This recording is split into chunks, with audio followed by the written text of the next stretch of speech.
aku kaget banget. Minggu lalu sempat ke Malaysia 1 hari aja, dan bahkan warga Malaysia itu udah kena virus Sodo. Jadi aku sempat pijet di airport, dan orangnya tuh bukan kaget Cinta Lara tuh artis ya Sodo. Itu tuh lucu banget karena belum pernah disapa oleh seseorang yang kaget melihat aku dengan kata Sodo. Dan aku dari dulu sebenarnya emang sering masak di rumah, karena aku percaya bahwa makanan sehat itu bukan berarti makanan yang gak ada rasanya, tapi makanan sehat itu makanan yang kita masak sendiri dengan bahan-bahan yang alami, yang kita tahu isinya apa. Jadi akhirnya aku memutuskan untuk mulai sering-sering masak di social media, karena orang-orang ternyata suka ngeliat aku masak, dan menurut mereka menarik bahwa banyak bahan-bahan yang mungkin dianggap kurang sehat, aku gantikan dengan bahan-bahan yang lebih sehat, atau mungkin orang anggap premium gitu. Jadi me-time pasangan juga gitu Kak? Masak-masak bareng sama pasangan? Aku sebenarnya dari awal pacaran sama Basko udah sering masak bareng. Kadang-kadang kita bikin pesto grilled chicken sandwich, pernah bikin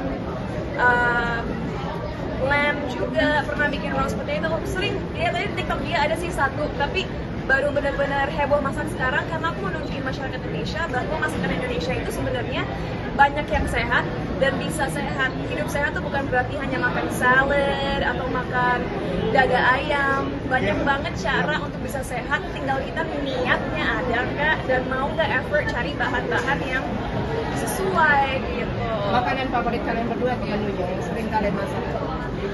Kalau Basko sih paling suka pesto pasta dengan dada ayam, dan itu pestonya sausnya bikin sendiri di rumah, bukan dari sachet dan bukan dari botol.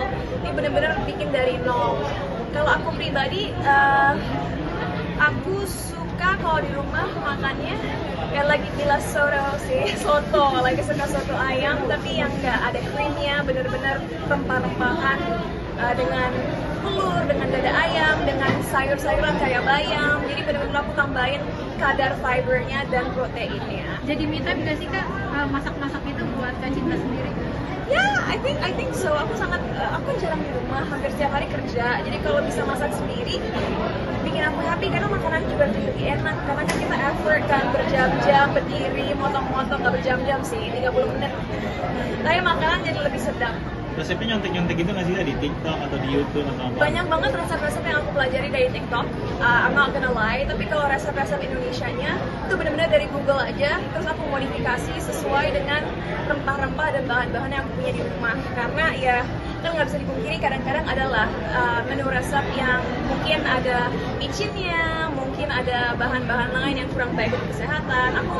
Misi aku sekarang adalah melalui konten masak aku nunjukin masyarakat Indonesia, makanan Indonesia itu sehat, bisa bikin badan bagus, bisa bikin kita ngerasa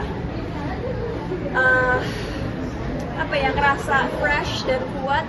Tapi tinggal kitanya aja harus effort untuk memilih bahan-bahan yang tepat. Aku pertanyaan, akan ada kesempatan untuk dijadikan sebagai bisnis juga nggak mungkin dari bisnis kuliner ini?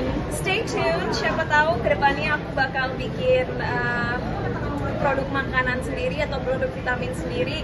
Tunggu aja, tapi untuk sekarang pantengin dulu konten-konten aku. Dan dengan masak ini banyak yang bilang kayak semakin sempurna sih untuk menjadi seorang istri. Waduh, menurut aku memasak itu adalah sebuah skill set yang harus dimiliki laki-laki dan perempuan. Karena sebagai manusia kita harus bisa menjaga diri kita sendiri. Jadi kalau seorang laki-laki atau seorang suami mengandalkan istrinya untuk masak dan dianya nggak bisa masak sendiri, buat aku sih itu no ya, harus bisa mandiri. Tapi tentunya kalau aku masak buat keluarga atau buat pasangan, itu adalah bentuk love language yang bukan seharusnya menjadi sebuah paksaan atau tuntutan, tapi memang dilakukan dari hati. Oke.